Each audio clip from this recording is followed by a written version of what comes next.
Hello everyone. Welcome to the webinar today. Let me first introduce myself. My name is Bart Yueshen and I'm your host today.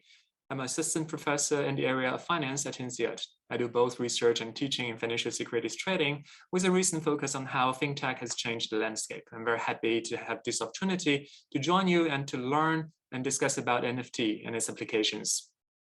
Today's webinar is part of the series Tech Talk X by Digital at INSEAD. And we are very grateful to our partner Accenture for sponsoring this series. Tech Talk X are dedicated to exploring new digital technologies and their applications, as well as the impact on management, business, and society. And we are both technical and business talks we bring to leading technologists, thought leaders, industry practitioners, and innovators. Tech Talk X span a wide spectrum on topics on both emergent and existing technologies and provide technology-specific insight, as well as management, business, and societal perspectives. Please follow us for more information. And today, we're going to talk about the upsides and downsides of NFTs. All right, without further ado, let me first introduce our panelists today. So we have three panelists today, Katherine Foster, Marina Niforos, and Suni Kumar. Katherine is the strategy advisor at the Social Alpha Foundation and is a newly appointed member of the supervisory board of the EIT Food, which is the EU's food innovation initiative. Katherine is a former Canadian diplomat and now is a climate innovation catalyst. She is a member of the ESMA Financial Innovation Standing Committee, a member of the EU Blockchain Observatory, and is on the BIS Digital Green Bond Initiative expert panel. Welcome, Katherine. Next, we have Marina. Marina is an affiliated professor at HEC Paris. She is working at the intersection of crypto and impact. She is a member of the EU Blockchain Observatory, and she is a lead author of a joint report by IFC and the World Bank on the topic of blockchain opportunities for private enterprises in emerging markets. EU startups have named Marina one of the 5 female leaders driving changes in the European blockchain ecosystem. Welcome, Marina. Finally, we have Suni. Suni is a tech business leader with more than 10 years experience in delivering complex platforms and driving growth. He is now focused on green blockchain solutions, value chain disruption, and sustainability. He is currently developing blockchain solutions for the carbon emissions industries and will be very happy to share with us his exciting experience. Welcome, Suni. Okay, we have everyone here. Begin with, I'm gonna invite Marina and Katherine to give us a very brief introduction about NFT technology and fractional ownership, what they are, how they have been used, and what are the frontier of this strand of new technology. Marina and Katherine. Thank you, Bart, and thank you for this opportunity to be here today and to share some ideas in our discussion. Looking into the evolution of NFTs, they have actually been around for a while now. They're not necessarily new. They've been around, as we can see, from the early stages of blockchain, let's say around 2013, 2014, but they have kind of catapulted with an explosion on the crypto space in 2021 with let's say the landmark event of the sale by the digital artist Beeple that he did in collaboration with Christie's and sold the work for 69 million, an unprecedented sale for digital art. Then followed the sale of the CryptoPunks artwork, which raised again the bar. So accompanying this phenomenon was also a big mobilization from capital and VC funds around startups that were actually helping to build the NFT space. And as we see, there was a marked spike in 2021 in terms of the inflow of venture capital. Most of the cases, the use cases that we've seen right now have been dominated by digital art, associated applications, and gaming, and sometimes a combination of the two thereof. We're starting to see some pilot cases with real assets in real estate. And everyone's talking about the big potential of the next phase for NFTs being in the metaverse. Is it really a solution to future problems, or can it also be a solution to real problems of today? So what is really NFT? So as its name indicates, it's a non-fungible token. That differentiates it from a cryptocurrency, which is, again, something that can be traded for like. They're unique cryptographic tokens that exist on a blockchain and cannot be replicated. This also are the attributes that allow it to be of value in terms of being the digital certificate ownership or the digital representation, if you have it, of most until now, most likely digital native assets, but also potentially physical assets beyond even real estate.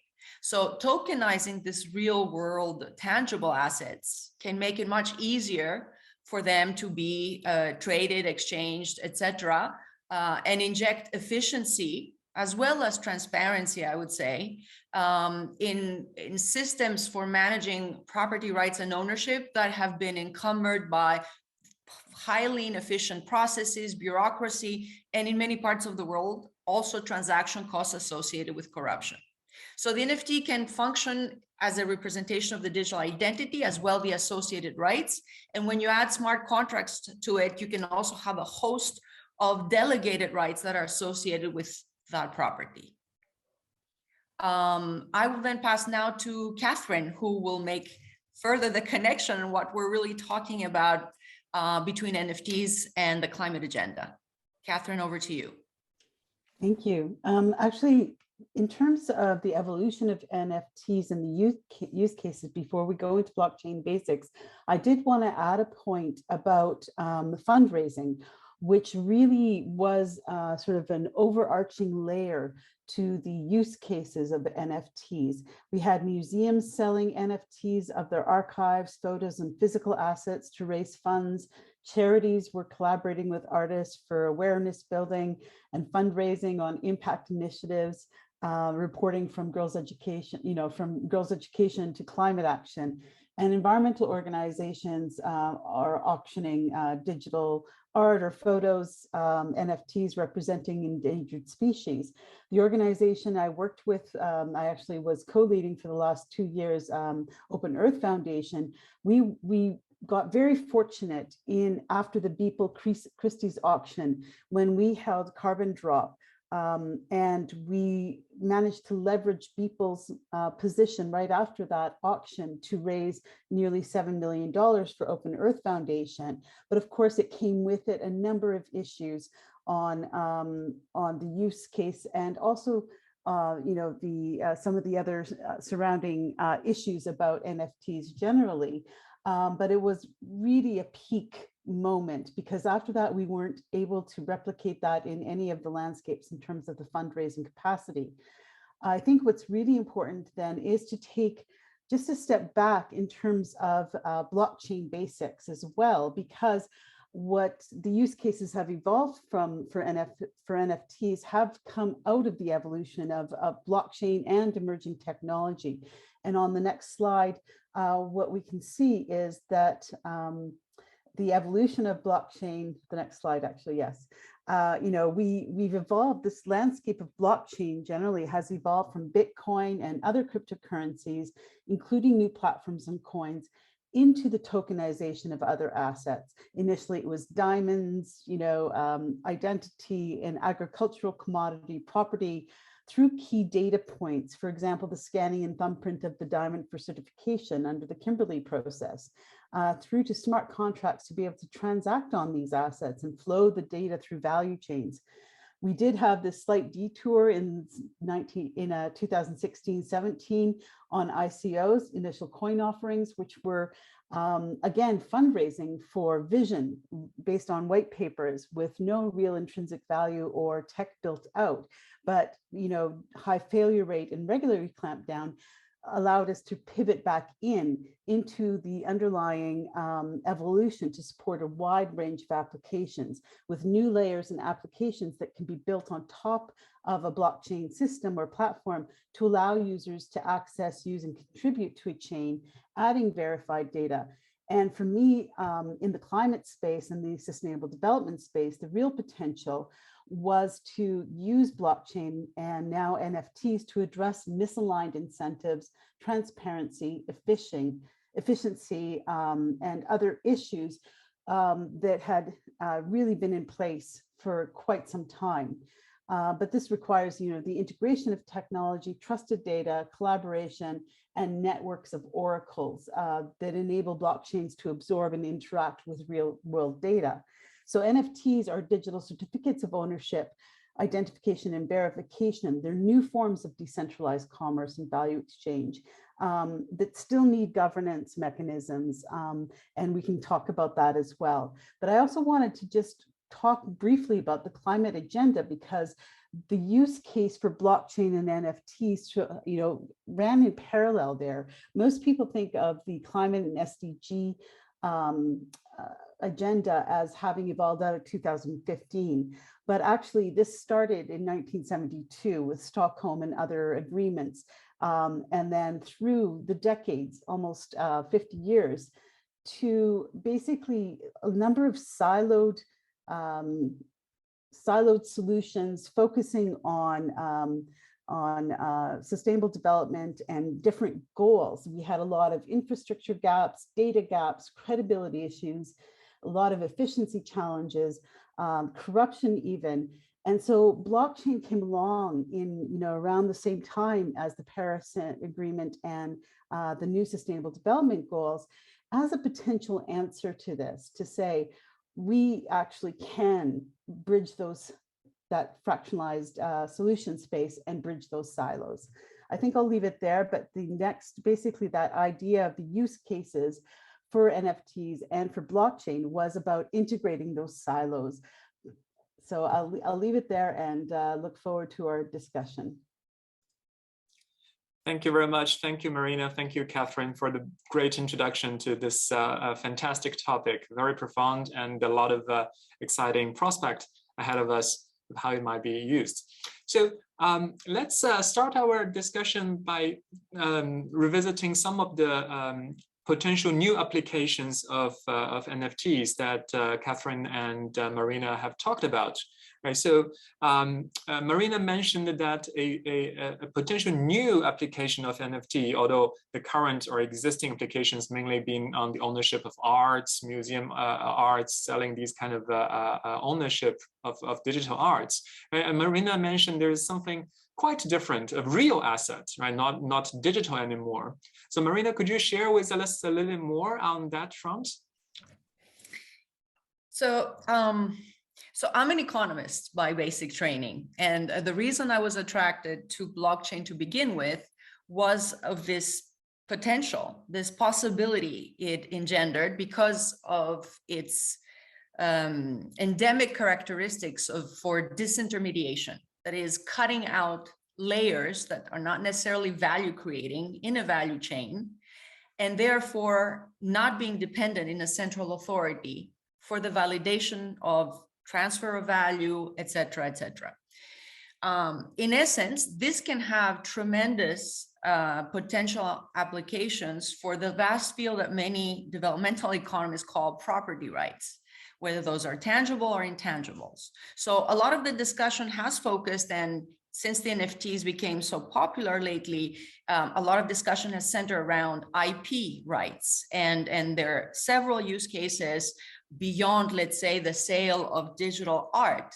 There have been initiatives about creating NFT platforms that would allow content creators to monetize their own content and cut, let's say, intermediaries from the value chain, allowing them to sometimes maintain up to 90% of the revenues from the proceeds on the platform. There've been also concerns about, is it the real ownership of the underlying asset? Is it just a token? Is it just a representation of a collectible? We can discuss some of sort of these questions about the legality and the governance, as Katherine said. But I think that the real potential is in this field that's still somewhat unexplored, which is the association of NFTs and the sort of the digital certification of ownership when it's associated with real assets. Because if we think about it, the potential of actually being able to inject the characteristics we talked about before, efficiency by cutting out several layers in a process of managing property, and think about land registries in some countries and how cumbersome the procedure of obtaining titling, etc., can be. So efficiency is one. On that note, Marina, so since we're talking about efficiency, I think it is good to have some more concrete examples. And if I may, I wanted to turn our mic, if you have a mic virtually, to Suni. Since Suni is an entrepreneur who has been really doing some practical applications on this front. Suni, could you tell us a little bit more about the real business that you have been exploring, and how like Marina was talking about, how efficiency is gained through such applications? Sure. So, I mean, I'm working in the carbon credit industry. So what we essentially do is we build hardware that connects to solar panels or wind turbines. It measures how much carbon is offset. We bring that into blockchain, and then we sell that to polluting companies that have to offset their carbon emissions by regulation, right? And if I look at the traditional value chain of the carbon credit industry, at the moment, it's 100,000 euros in setup costs just to be able to sell your carbon credits. It takes 18 months to sell a carbon credit. You have to do a lot of due diligence on it. It takes 4 or 5 consultancy parties to actually get a carbon credit through the whole value chain. So what we do is we digitize the whole value chain. However, that is not possible without blockchain, because the driving decision behind purchasing of a carbon credit is trust and integrity.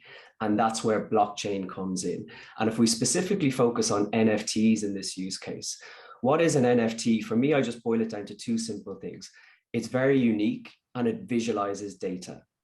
A carbon credit is a serial number on a piece of paper, okay? And it's passed around from person to person who trades it. It can be replicated. The carbon industry is full of fraud. However, when you bring a carbon credit into a non-fungible token, into an NFT, you're able to take that serial number and actually visualize the data. So we can get a lot more information about a carbon credit, not just a serial number. And of course, it's completely unique, which takes the fraud out of the system. So I hope that highlights the efficiency, and it's a good use case for carbon credits. Can I just, thanks a lot, Suni. Can I just follow up? So one source of the efficiency, as you have introduced in your example, is sort of the transparency, right? The information that's being immediately real-time transported through the NFT technology. Is that one key advantage? Yes, absolutely. So when you digitize it and you're able to bring it all through blockchain, 18 months to sell a carbon credit switches to 5 seconds. All right. That's fantastic. Setup cost 100,000 euros down to 70 euros. That's 70, not 70,000, 70 euros. That's amazing. And you mentioned a lot of, because of transparency, there is a lot of the concern of corruption, right? So without NFT technology, this echoes something that Katherine was earlier mentioning when she was introducing the development of the blockchain technology. Maybe Katherine, you can add in here a little bit of your experience on this, how transparency helps resolve the corruption issue. Absolutely. Corruption and even just duplication. So sometimes it's not purposeful corruption. Sometimes it's just, again, really bad bureaucracy, inefficiency. And, when you're talking about global infrastructure, and carbon markets are quite diverse, they're global. And there's no way to track and trace through those normal processes of which carbon credits are being sold to whom when through that normal process, because you can actually have a project where the carbon credits are being sold to a company over here or to an organization over here. And there's no global lens on that to track and trace that.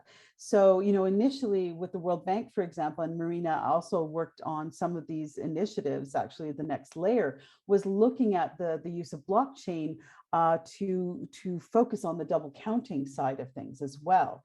And so the NFT adds an extra lock into it, really, because of that visualization, because of the holding of the data. So it actually, it really does bring a next layer of capacity to ensure that double counting doesn't happen, because you do have the carbon credit that's still out there, but rather than just going through a token burn protocol where, yes, we exchange and then the token sort of disappears, this allows the NFT to be held. And I think Suni can comment on, how that functions and works and why it cannot be sold again to another organization, or what happens to it once it is sold. Yeah, so thanks a lot, Katherine. So maybe just to concretize the idea a little bit, right? So one obvious sort of information related problem is what Katherine mentioned, the double spending issue of carbon credits. So what is it? What is that exactly? And how NFT technology, and only NFT technology, can help resolve that in the real time? Maybe Suni, you can help us better understand this issue a little bit more. Yeah, sure. So look, it just comes down to the basics of NFT versus the traditional industry. At the moment, carbon credits, they start on paper and they're a serial number. It's as simple as that. Some people further down the value chain are taking the serial numbers, bringing it into a blockchain registry, and then, as Katherine said, doing burning the token. However, with NFT, when you bring the data straight into it, there can only ever be one owner, okay? And when you're using the traditional system with certificates, as Katherine pointed out, with double accounting, it can end up in one jurisdiction on one carbon credit registry somewhere else, one carbon credit registry in another part of the world. And that's how they get duplicated, right? But with an NFT, when you visualize it, it's just like you own a piece of art. Like, think of the NFT that you already own. There's only one owner. It can never go anywhere else. When you trade it, we have a history of it.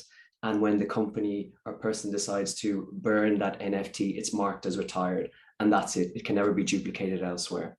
And that's the advantage of an NFT and bringing digitization into the carbon credit value chain.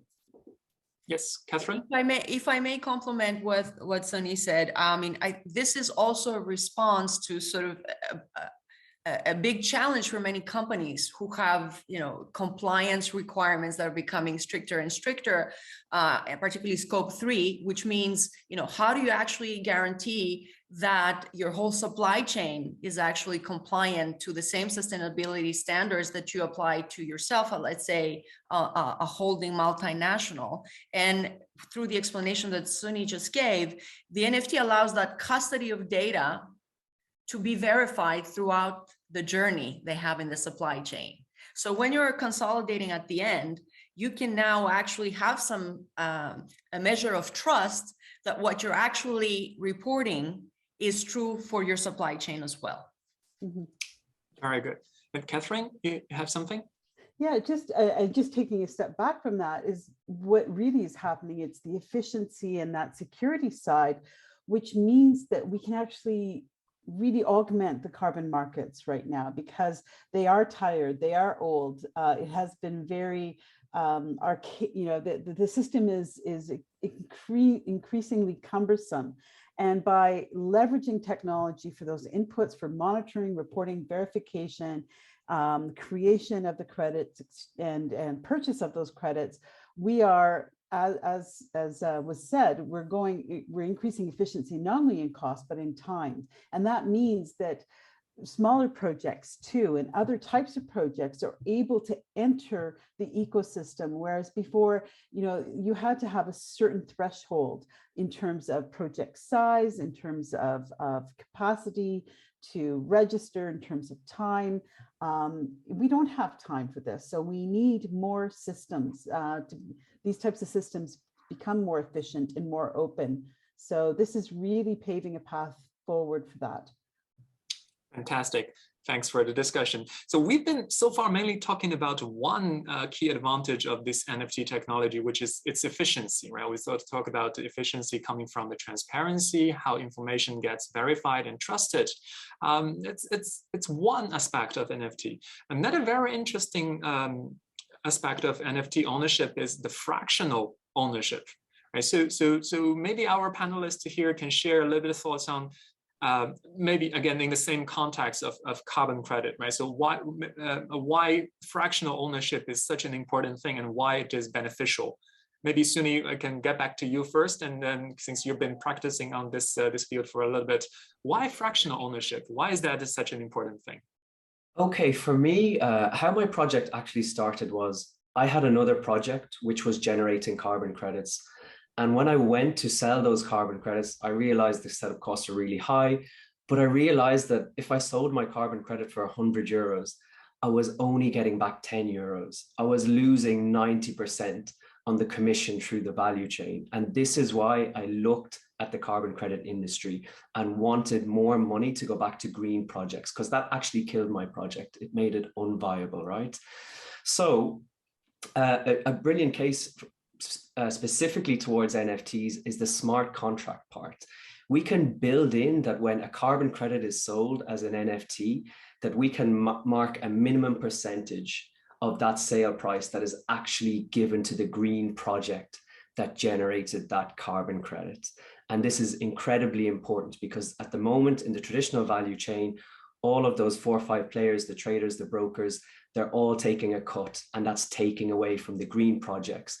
The more money we get back to green projects, the faster we accelerate the fight against climate change. And as Katherine was touching on earlier on, when you allow smaller projects to come in, when you're able to give them back the money that they deserve, this has a dramatic effect on the whole ecosystem. Very good. So in the end, the fractional ownership is, although it's fractional, right? But according to Suni's example, this is aggregates. This can aggregate into total and amplify in the whole process. Marina, what do you think? What do you think on this aggregation? You captured it very well, because I think fractional ownership means disassembling, where in fact, what the technology allows, it's having a cumulative effect. So in effect, you're democratizing a process of collective ownership instead of fracturing an integral part. I'll give an example. Some assets are too illiquid and too difficult because they don't have commercial applications. Usually we associate fractional ownership with commercial real estate, something like a timeshare, but done in a different scale, etc. But what about public assets? Assets that belong to the global public commons, like the Amazon forest or World Heritage sites, which would have great difficulty in attracting previously private sector investors because the lack of commercial application. Where now you've had even experiments that are happening on the ground that allow you to crowdsource an investment and in a way also become an owner if you have it. I'll give you an example of a deforestation project with Moss Earth, which is a climate tech company from Brazil that is selling what they call very aptly the Amazonian NFTs. So when you get an NFT, you actually, it's the representation of a hectare of the Amazon forest, and the funds that you provide actually are vested into the protection of that. They've done a partnership with the geospatial intelligence other company to make sure that there's also a monitoring of how those assets then are protected. So they provide insurance also and assurance to the investors that what they've, what the stated goal was is actually being taken care of. So I think there's the kind of new, still very early stage. I have to say that they're still untried, but they give us an idea of the huge potential of bringing together this sort of global goodwill with the capital to make it happen. Thank you very much, Marina. So let us now think a little bit on maybe the other side of this story, right? So far we've been talking about why or in what sense NFT is helpful, is good, is promising. But when we start to really jump into these kind of applications, we have to face more kind of reality checks, right? So what are the challenges? What are the concerns that NFTs or practitioners will face? Right, so there are several things we can think about. One is, well, in some sense, reputation, right? So NFT is related to blockchain, blockchain is related to cryptos, and we've seen a lot of chaotic performance in the market. Some people are questioning maybe how are they related? So maybe we start from this. Given the market performance of crypto assets in the recent months, in the recent days, should we be worried about NFT technology as a consequence of there? Are they related there? Marina, would you like to have a quick? I'll take a stab at it. Yes. So first of all, I think it's not necessarily NFT technology, right? Because NFT is just one manifestation of the underlying distributed ledger technology. And it's true, we've been through some very turbulent months. Surprising for some, expected for other commentators. I happen, and this is a personal conviction, that it's shared by some. And when I mean by some, I mean by companies such as Amazon and Meta and others who are heavily investing into sort of the what I would call the shovels for building the foundation. So sort of the next level of blockchain technology use cases. There's also Baidu and non-financial on the other. So it's not just a question of, US-based American platforms. I think we're going through a process of creative destruction in Schumpeterian terms. So, we saw a huge hype. We had seen the hype before. I think Katherine mentioned, the derail arrow when we had the ICOs, and there was very little in terms of fundamentals for the commercialization of that. We've also had some scandals associated directly with NFT marketplaces that has not helped, specifically for the NFT space, to have detected cases of fraud or sale to pimp up prices so that we have a fictitious increase in prices when it actually was a manipulation of the market. There's also been incidents of, let's say, criminal or money laundering incidents flowing into what is highly unregulated market right now. So yes, these are real risks. Do I think that this means the end of blockchain? I don't think so. I think it's a necessary, perhaps, cleansing phase to move into a more constructive consolidation one afterwards. Very good, thanks, Marina. So there is a view on the different applications of the same underlying technology, blockchain, right? So on the one side, there is the potential failures or unsuccessful attempts of it, but on this side, there are more realistic, useful applications. Would you share this view, Katherine? Yes, I mean, I actually, when I'm in a discussion or writing, I always try to differentiate between crypto and the cryptocurrency world and elements that are traded using cryptocurrency and the underlying blockchain technology, which, as we know, has and as have explained, has evolved for multiple use cases. And we are already faced regulatory clampdown on really good impact projects because of the focus on cryptocurrency and the conflation issue.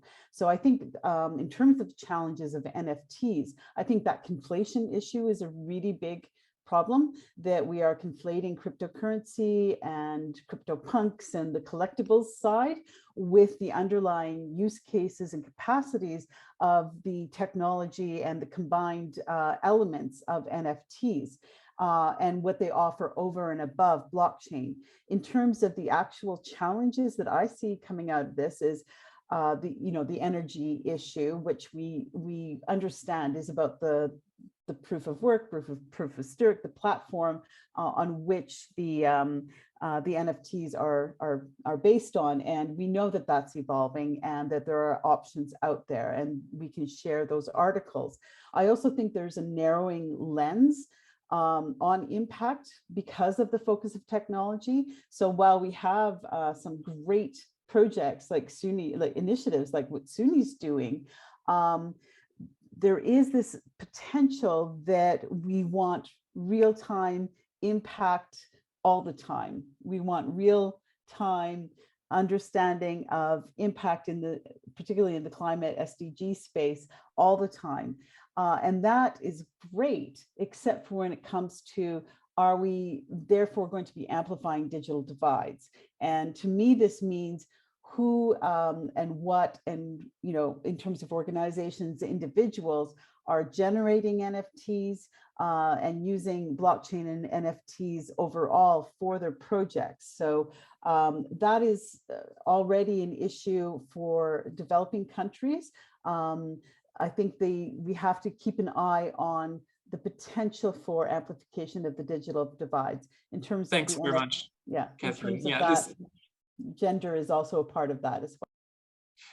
So one thing that Katherine was mentioning is the application of NFT technologies in developing countries, right? So and depending on the context you might have in mind, but one thing we sort of have concern about, and some of our participants or our audience is asking, for example, Christian Stoddard is asking,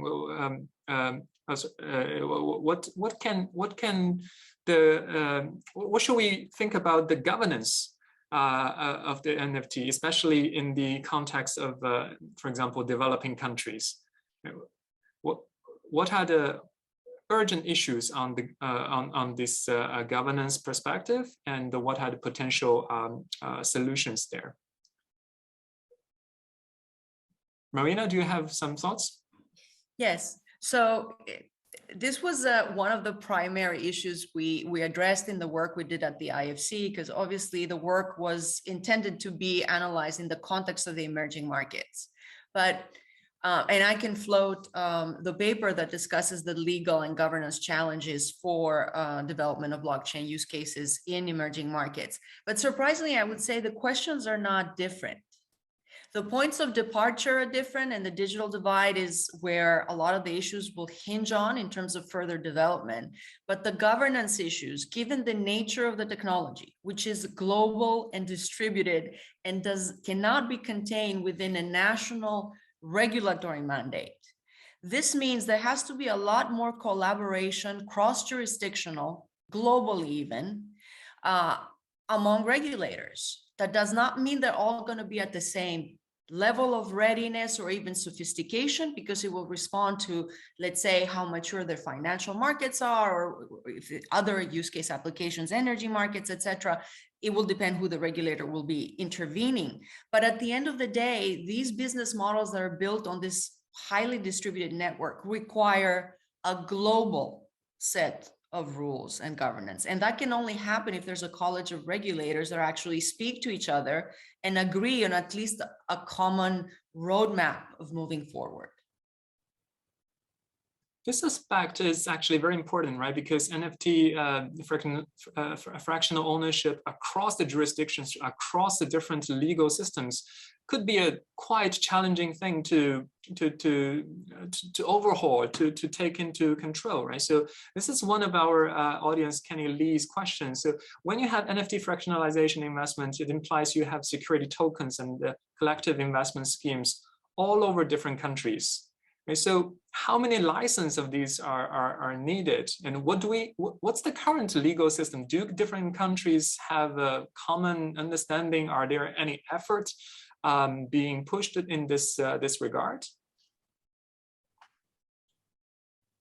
Katherine, you seem to have a quick thought on this. Well, let me just give a quick answer. So the European Union has taken since 2018 and earlier, but they launched several initiatives back in 2018, one of which was the observatory. Both Katherine and I are members of that, to try to understand what would be the right approach. Because obviously regulators are also, if you want it, it's a double bind dilemma. Right? They cannot move forward quickly enough in a technology that is still at its embryonic phases and produce definitive legislation, because they don't know yet what the use cases will bring. But at the same time, they have to provide enough of regulatory clarity and guidance to the community, to the economy, to investors, to companies, to innovators, because otherwise they won't be able to have any safety margins in which to, get investment for the projects and develop them across borders. So it's a very fine line in terms of being activist and trying to get some, legislative framework out there and not doing too much and rushing into. So MiCA, for example, was an attempt to trying to provide a framework in Europe for digital assets. The US just is deliberating now the Loomis Gillibrand crypto bill, they call it like that, which also attempts from the other side of the Atlantic to provide a more blanket framework, because it's complicated also. We have supranational in Europe with the member states, but they have states and a federal government. So the mandates sometimes get confusing about who has the right to, decide on these things or not in terms of a regulator. Is there a like even higher level, global level kind of a coordination across countries, across jurisdictions to coordinate on such regulations? Should there be, I guess? That's the question, right? Maybe there is not yet. As former world bankers, I would venture to say that a multilateral should be taking the leadership in this. I'm not going to say which one, I leave it up to them. But yes, we do need some kind of a global initiative to start thinking seriously about that. And I have to say that NFTs are markedly not even mentioned either in the MiCA or in the new crypto bill in the US. So this remains still a no man's land, which only perpetuates the problems of all these things going underground and having not, necessarily conventional investors being interested in it. Yeah, this lacking this kind of framework for regulation, for legal thinking is kind of a potential issue here. Maybe I can direct this discussion for now. Sorry, Katherine, to Suni a little bit, since he has been working in practice on this front. When you're distributing this kind of carbon credits via NFTs, Suni, do you face this kind of jurisdiction, legal concerns across different countries, systems? Or is that since this is no man's land at the moment, is that not an issue for now? What's your experience? Yeah, absolutely. It's not an issue for now, but definitely it's something we're looking at in the future. At the moment, our primary use of NFT is to show ownership of an asset, whether it's full ownership or fractional ownership. That's exactly what we're using it for, and to keep it unique, to make sure that there's no double accounting and fraud. So that's our primary use for NFTs. So at the moment, that framework, those frameworks coming down the line are definitely in our line of sight, but at the moment it's actually just a brilliant facilitator for us. Thanks, Suni. Sorry for cutting you earlier, Katherine, please. Yeah, I just wanted to augment this, absolutely, because I think as Marina said, the international organizations, institutions also don't have the teeth really to dig in and create that new umbrella approaches. So this is why we're seeing sectoral leads and even startups and aggregations of startups or coalitions of startups that are really helping to pave that path in collaboration. So the spirit of legislation is shifting slightly too. So there's sort of an ecosystem shift happening here. And then also if you look at the sectoral capacity, so carbon credits and carbon markets is certainly one of the most global connected communities through blockchain and now NFTs that are really have really paved the way for some of that deconflation and approach on regulation, and is collaborating. The Climate Change Coalition, for example, is collaborating directly with the UNFCCC. It actually was created with UNFCCC. So we have a front row seat there.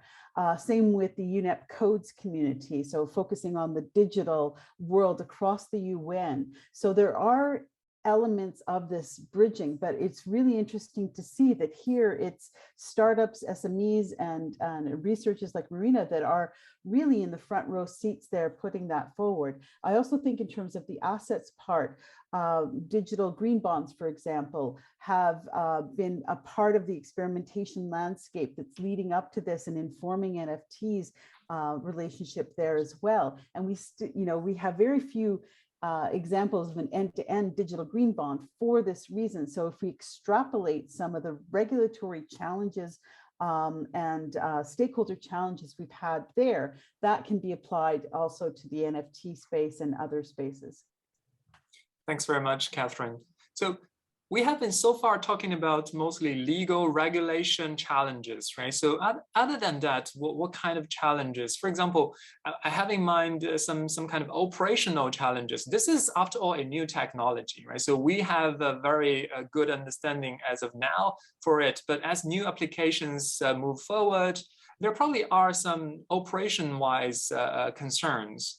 For example, one of our audience is asking, well, blockchain isn't by far the cleanest technology, right? So how to think about that in the application of we talked a lot about green, right? So isn't that some kind of a contradictory in the first place? So this is a question by Yves Fropia. And maybe we can direct it to Suni. So you use this blockchain technology and to help the green, but is blockchain technology clean enough in the first place? Yeah, great question. Really good question. Look, it's important to stress that blockchain is going through a transformation, right? At the level we've seen, we just get all the bad publicity and the problems about blockchain. But actually, there's lots of people doing great things behind the scenes. There's a lot of work going on, and it's just not coming to the market as fast as people wanted. It's a very complex technology. But to answer the question to Yves, yes, I really hear what you're saying. And to be honest, everybody in my industry is saying the same thing. Any investor asks me the same question. You're selling a very ethical, clean product, and you're using dirty blockchain to get it there. So we've addressed that actually, and I wouldn't say I'm the only person doing this. But for example, we develop blockchain miners, right? This is a small little MVP that we have, right? This is a blockchain miner, and this only connects to renewable energy, right? It's an IoT device. It only connects to renewable energy and then uses very efficient blockchain.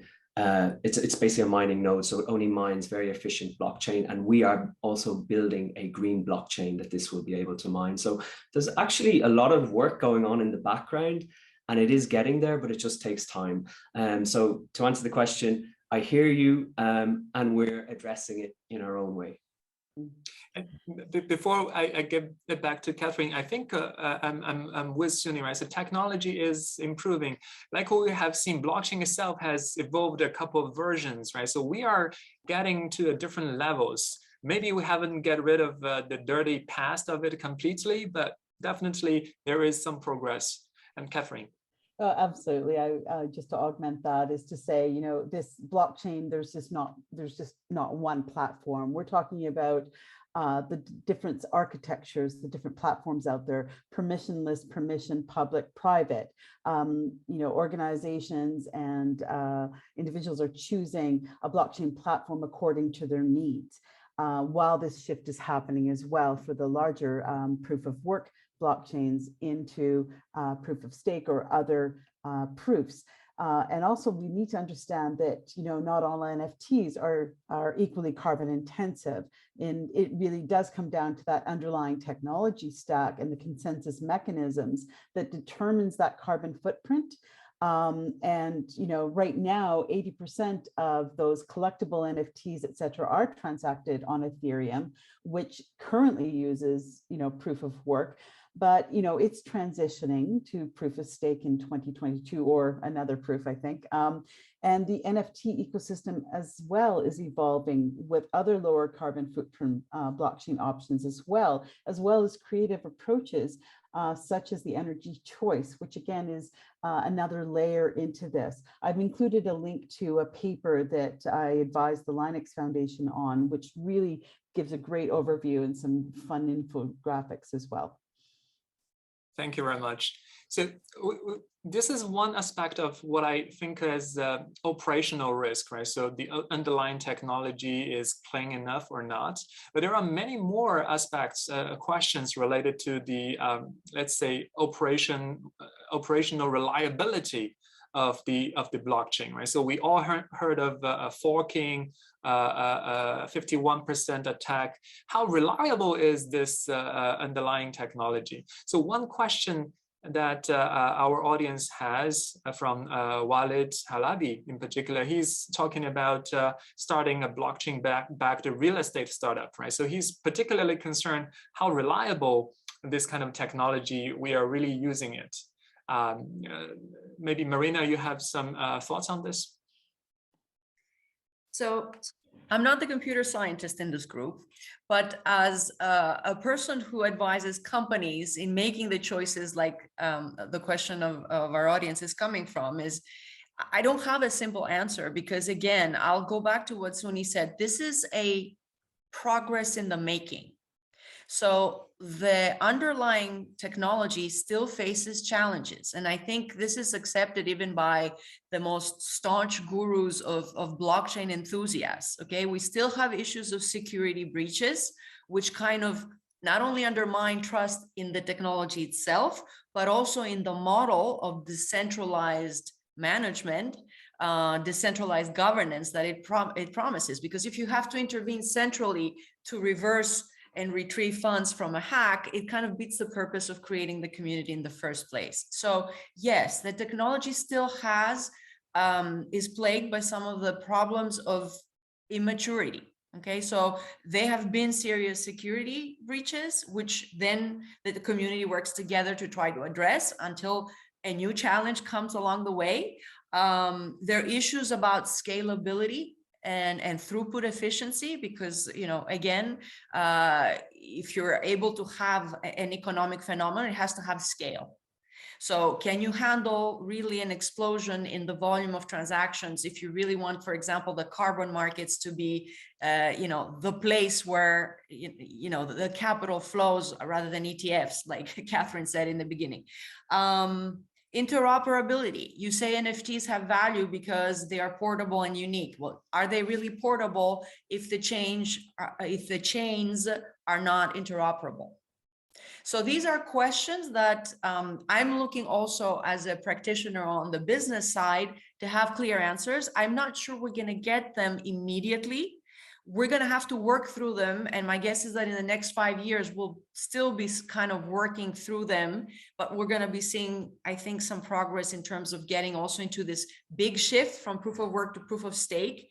It's probably going to inject some more dynamism into the process.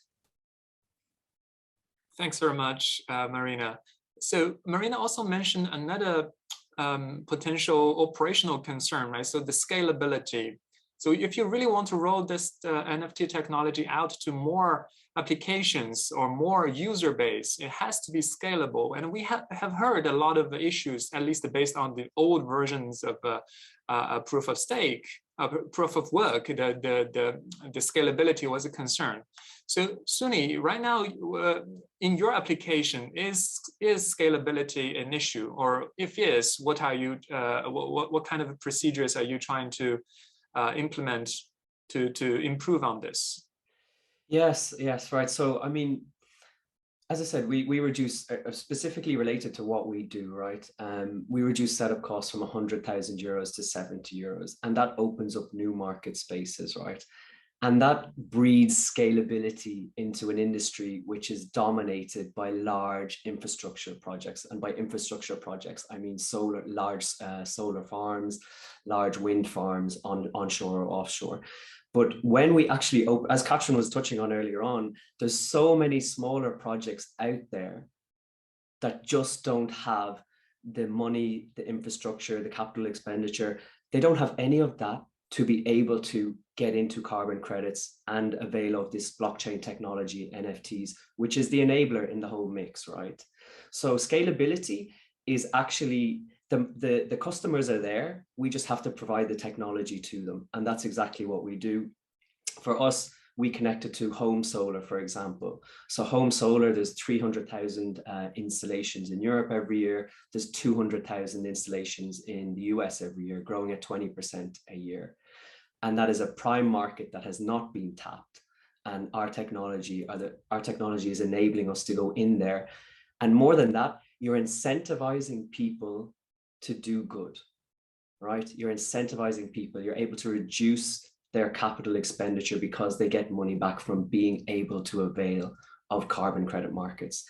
So when you're able to monetize it, the scalability comes in there, and blockchain is opening up the market space to new customer segments.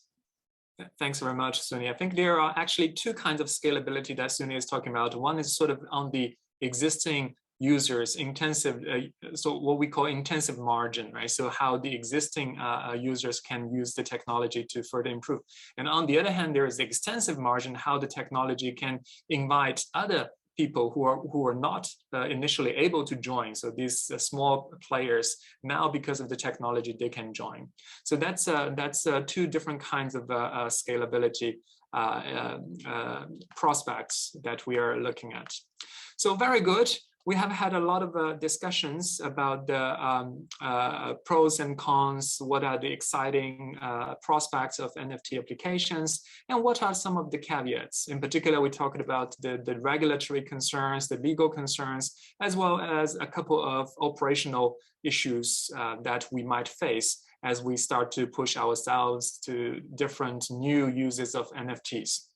I would like to take this opportunity to thank our panelists here. Thanks very much, Marina, Suni, and Katherine, for all your exciting discussions. So it's great to have all different views in this small forum here. And thanks to all the audience for your great questions and discussions. And we'll look forward to having you in our next webinar series. Thank you very much. Bye-bye. Have a good day.